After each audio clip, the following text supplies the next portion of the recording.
जय माता दी। आप सभी का मेरे YouTube चैनल पर हार्दिक स्वागत है। माता रानी की कृपा सदा आप और आपके परिवारजनों पर बनी रहे। गुप्त नवरात्रि की 9वीं तिथि के दिन महाविद्या मातंगी देवी की पूजा अर्चना की जाती है। मातंगी देवी को प्रकृति और वाक शक्ति की देवी माना गया है। मातंगी देवी इंद्रजाल और हर प्रकार के जादू टोने के प्रभाव को भी नष्ट कर देती हैं। पौराणिक मान्यताओं के अनुसार मातंगी माता को भगवान शिव की शक्ति बताया गया है। मतंग भगवान शिव का नाम है। गृहस्थ जीवन को सुखमय बनाने के लिए और इसके साथ ही मनोवांछित फल की प्राप्ति के लिए महाविद्या मातंगी की पूजा करनी चाहिए। और मातंगी देवी एकमात्र ऐसी देवी हैं जिनका व्रत नहीं रखा जाता है और जिन्हें जूठन का प्रसाद अर्पित किया जाता है। मातंगी देवी ही एकमात्र ऐसी देवी हैं जिनकी आपको अपने घर में स्थापना नहीं करनी चाहिए। जैसा कि मैंने आपको इस गुप्त नवरात्रि की पहली वीडियो में बताया था कि गुप्त नवरात्रि के दिनों में एक दिन ऐसा भी है जिस दिन आपको अपने घर में अलग से मातंगी देवी की पूजा सामग्री ना तो रखनी चाहिए और ना ही उनकी स्थापना करके पूजा करनी चाहिए। आप मन में उनका ध्यान कर लीजिए, लेकिन उनकी प्रकट रूप में पूजा नहीं की जाती है। एक बार भगवान श्री हरि और उनकी पत्नी लक्ष्मी जी भगवान शिव और देवी पार्वती से मिलने हेतु उनके निवास स्थान कैलाश पर्वत पर गए। भगवान श्रीहरि अपने साथ कुछ खाने की सामग्री भी लेकर गए और उन्होंने वह खाद्य पदार्थ भगवान शिव को भेंट स्वरूप प्रदान कर दिया। भगवान शिव और पार्वती ने उपहार स्वरूप प्राप्त वस्तुओं को खाया। भोजन करते हुए खाने के कुछ अंश नीचे धरती पर गिर गए। उन गिरे हुए भोजन के अंशों में से एक श्याम वर्ण वाली देवी ने जन्म लिया, जो कि मातंगी के नाम से विख्यात हुई। देवी का प्रादुर्भाव क्योंकि धरती पर गिरे हुए उच्छिष्ट भोजन से हुआ था, जिसके परिणाम स्वरूप देवी का संबंध उच्छिष्ट भोजन सामग्रियों से है और इन्हीं वस्तुओं के भोग से देवी की पूजा की जाती है और उन्हें भोग अर्पित किया जाता है। क्योंकि महाविद्या मातंगी का यह स्वरूप माता सरस्वती के समान है, इसलिए इनकी साधना करने से, इनका ध्यान करने से माता सरस्वती की पूजा के समान ही लाभ भी प्राप्त होता है। इससे व्यक्ति की बुद्धि और विद्या का विकास होता है और वाणी भी मधुर बनती है। महाविद्या मातंगी के आशीर्वाद से कला और संगीत के क्षेत्र में उन्नति भी देखने को मिलती है। साथ ही महाविद्या मातंगी की पूजा करने से हर प्रकार के जादू टोने या मोहमाया से भी मुक्ति पाई जा सकती है। अगर किसी के ऊपर कहते हैं कोई जादू टोना कर दिया हो, तो आप महाविद्या मातंगी की पूजा कर, मन ही मन पूजा कर उनसे प्रार्थना कर सकते हैं कि वो आपकी समस्या को दूर करें। महाविद्या मातंगी को उच्छिष्ट चंडालिनी या फिर महापिशाचिनी भी कहा जाता है। महाविद्या मातंगी के विषय में भिन्न भिन्न प्रकार के भेद हैं। इन्हें राज मातंगी, सुमुखी, वैश्य मातंगी, कर्ण मातंगी आदि नामों से भी जाना जाता है और ये देवी दक्षिण और पश्चिम की देवी मानी जाती हैं। ऐसी भी मान्यता है कि मतंग ऋषि ने अपनी कठिन तपस्या के द्वारा देवी को कन्या रूप में प्राप्त किया था। कहीं कहीं ऐसी भी मान्यता मिलती है कि वन में मातंग ऋषि तपस्या किया करते थे। क्रूर विनाशकारी शक्तियों के दमन के लिए उस स्थान में त्रिपुर सुंदरी के चक्षु से एक तेज निकल पड़ा।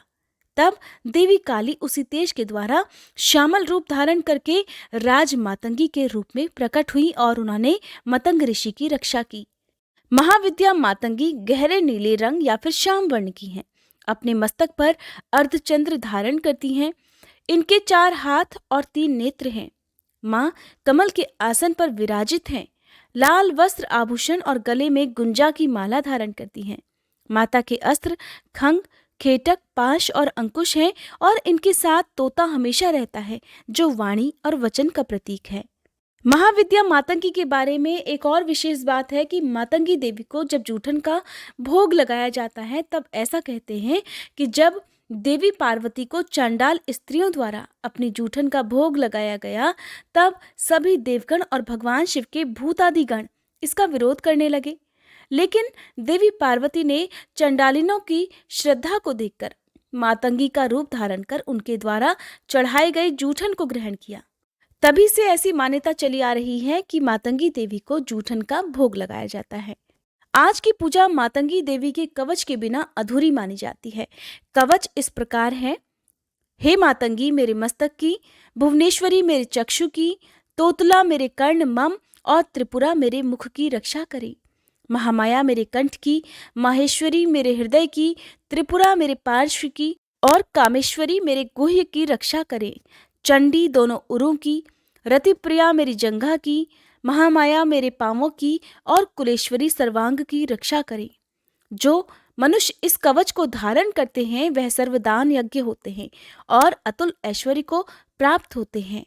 महाविद्या मातंगी का ध्यान करने के बाद उन्हें आप जूठे फल, जूठे फूल या फिर जूठी मिठाई उन्हें अर्पित कर सकते हैं और इसके बाद उसका विसर्जन भी कर सकते हैं। आइए अब जानते हैं कि गुप्त नवरात्रि की 9वीं तिथि को क्या विशेष करना चाहिए।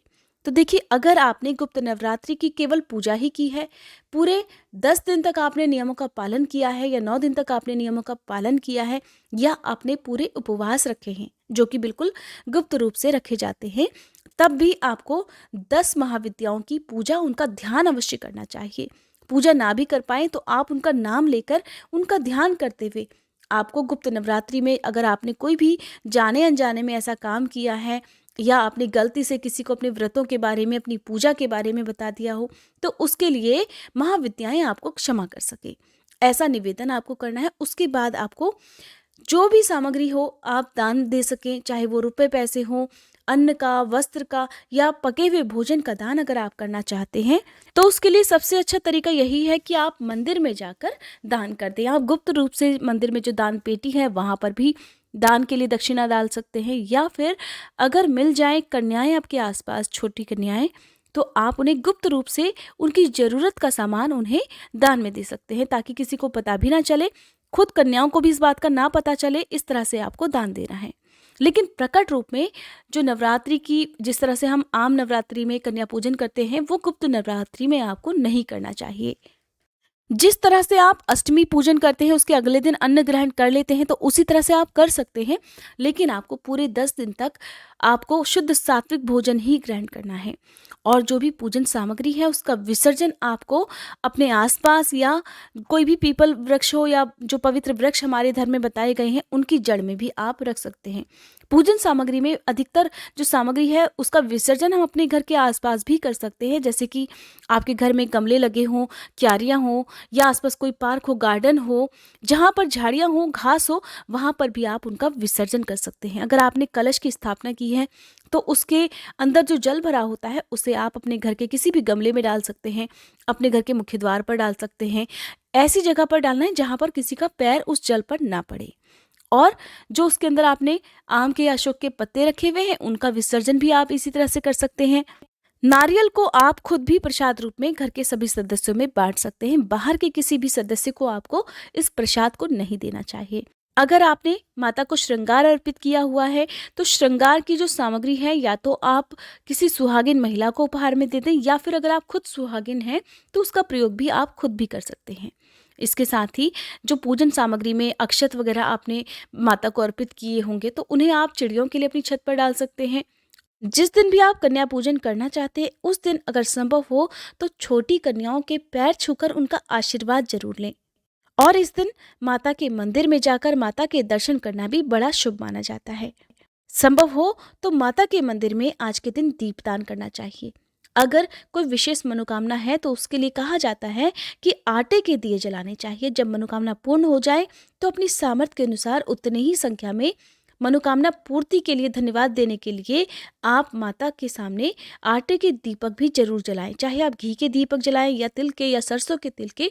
लेकिन कहते हैं आटे के दिए का मनोकामना पूर्ति से बड़ा विशेष संबंध होता है।